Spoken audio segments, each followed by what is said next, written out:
नमस्कार भारतवासियों, भाइयों एवं बहनों। यूट्यूब चैनल दर्शन एवं साहित्य पर आपका स्वागत है।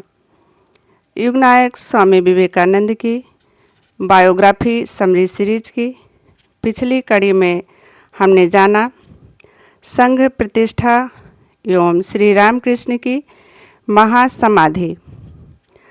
आज की इस कड़ी में हम जानेंगे पहला श्री रामकृष्ण मठ।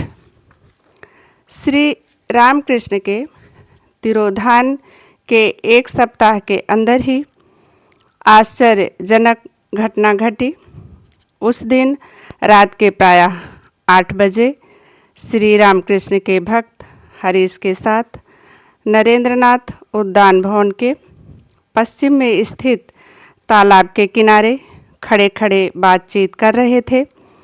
इसी समय उन्होंने देखा कि फाटक की ओर से रास्ते से श्री रामकृष्ण की भांति एक श्वेत वस्त्र से लिपटी हुई ज्योतिर्मयी मूर्ति उन लोगों की ओर धीरे धीरे बढ़ती आ रही है। नरेंद्र को शंका हुई, ठाकुर हैं क्या? कुछ दिन पहले श्री माँ जब अपने हाथ का बाला खोल रही थी, तब श्री रामकृष्ण ने सदैव उपस्थित होकर उन्हें ऐसा करने से रोका था, क्योंकि श्री रामकृष्ण ने तो संसार में सदा के लिए संसार से विदा नहीं ली थी। श्री माँ का हाथ दबाते हुए उन्होंने कहा था, मैं मर गया हूँ क्या, जो तुम सुहागिन की वस्तु हाथ से निकाल रही हो? अतएव श्री माँ ने सधवा स्त्री का चिन्ह रख लिया। अगस्त महीने के समाप्त होने के साथ साथ काशीपुर का उद्यान भवन छोड़ दिया गया। जो कुछ युवक श्री माँ के पहले या उनके साथ वृंदावन गए थे, उन्हें छोड़कर बाकी सब अपने अपने घर लौटकर पढ़ने लिखने या दूसरे कामों में लग गए।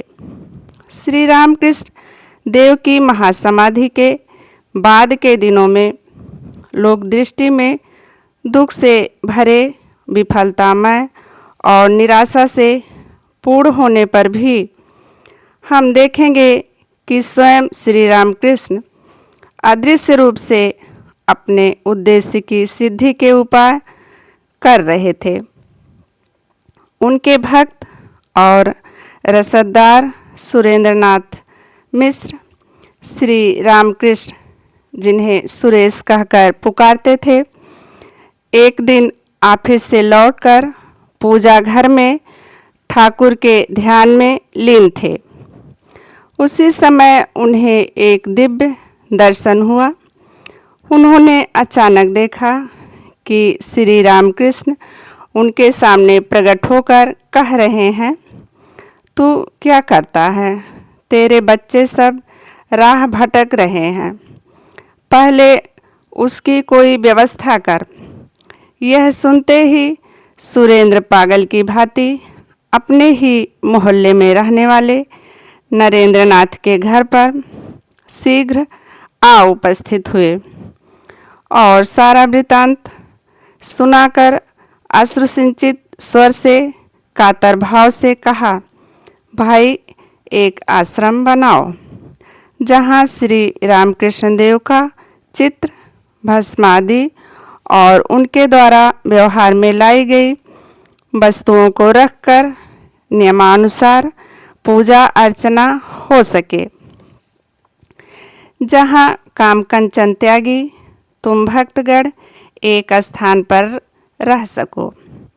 कभी कभी हम लोग भी वहाँ आकर अपने हृदय की दाह मिटा सकेंगे।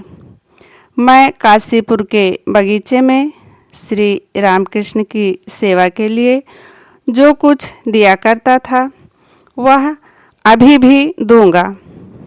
इस दान की बात सुनकर नरेंद्रनाथ आनंद से आत्मविभोर हो गए और मकान की खोज में लग गए। वराहनगर के गंगा तट के समीप भुवन दत्त का एक जर्जर उद्यान भवन 11 रुपये मासिक किराए पर पाया गया। मकान किराया और टैक्स के लिए निर्धारित 11 रुपयों के अतिरिक्त रसोइये को 6 रुपये महीना और मठवासियों के अन्य खर्चों के रुपए भी सुरेंद्रनाथ देते थे। इस प्रकार उनके माहवार दान की रकम लोगों के बढ़ने के साथ साथ बढ़कर 100 रुपये हो गई थी। उनकी इस सहृदयता का स्मरण वचनामृत में लिखा है। सुरेंद्र, तुम धन्य हो। यह पहला मठ तुम्हारे हाथों ही से तैयार हुआ। तुम्हारी ही पवित्र इच्छा से इस आश्रम का संगठन हुआ। तुम्हें यंत्र स्वरूप करके भगवान श्री रामकृष्ण ने अपने मूल मंत्र कामनी कंचन त्याग को मूर्तिमान कर लिया। भाई, तुम्हारा ऋण कौन भूल सकता है। मठ के भाई मातृहीन बच्चों की तरह रहते थे। तुम्हारी प्रतीक्षा किया करते थे कि तुम कब आओगे। आज मकान का किराया चुकाने में सब रुपए खर्च हो गए हैं। आज भोजन के लिए कुछ भी नहीं बचा है। कब तुम आओगे? कब तुम आओगे और आकर अपने भाइयों के भोजन का बंदोबस्त कर दोगे। स्वामी विवेकानंद ने कहा था, सुरेंद्र बाबू का नाम सुना है ना। उन्हें एक प्रकार से इस मठ का संस्थापक ही कहना चाहिए। वह ही बराहनगर मठ का सारा खर्च चलाते थे। सुरेंद्र मित्र उस समय हम लोगों के लिए बहुत सोचा करते थे। यह विवेकानंद साहित्य में 217 पृष्ठ पर अंकित है। सुरेंद्रनाथ जब तक थे तब तक वह मठ की खोज खबर रखते थे। और असल बात तो यह है कि सभी त्यागीगण जो थे वो उनके संतान स्वरूप थे। उनके लिए वो पूरी व्यवस्था रखते थे। तो इसमें किसी के लिए कोई लज्जा की बात नहीं होती थी। निसंकोच भाव से वो अपनी बात रखते थे। और श्री रामकृष्ण जिन्होंने गृह त्याग किया है वह कहा करते थे कि वह क्या इतना भी उनके ऊपर खर्च नहीं कर सकते और उनके ऊपर निर्भर नहीं रह सकते। भगवान ने तो स्वयं ही गीता में प्रतिज्ञा की है कि योगक्षेमम वहाम्यहम्।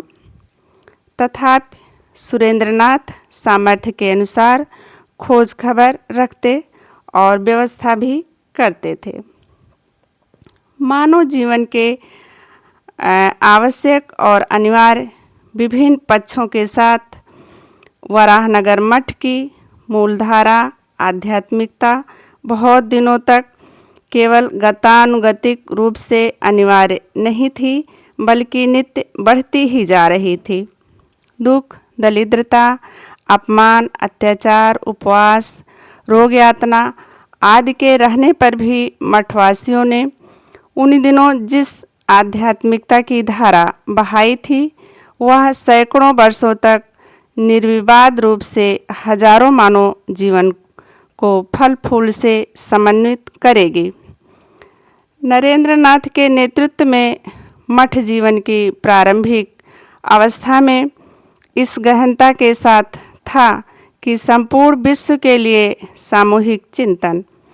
श्री रामकृष्ण के भाव और साधना जिस प्रकार अनंत थे उसी प्रकार उन लोगों की तैयारी का क्षेत्र भी सुविशाल पूर्वी और पश्चिमी सभी देशों के विचार जगत में परिव्याप्त था।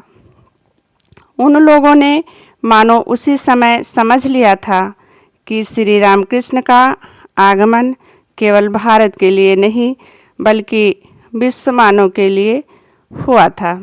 क्रमशः अगली कड़ी में, आज की कड़ी में बस इतना ही। इसी आशा के साथ कि आप अमर ज्योति एवं आत्म ज्योति की इस यात्रा में बने रहेंगे। आप लोगों से विनम्र आग्रह है, यदि आप माता पिता हैं तो इस आत्मज्योत की यात्रा में प्रत्येक कड़ी से जुड़ने के लिए अपने बच्चों को प्रेरित करें और चैनल को सब्सक्राइब करें। हाँ, लाइक एवं कमेंट्स करना ना भूलें। जय हिंद, जय भारत।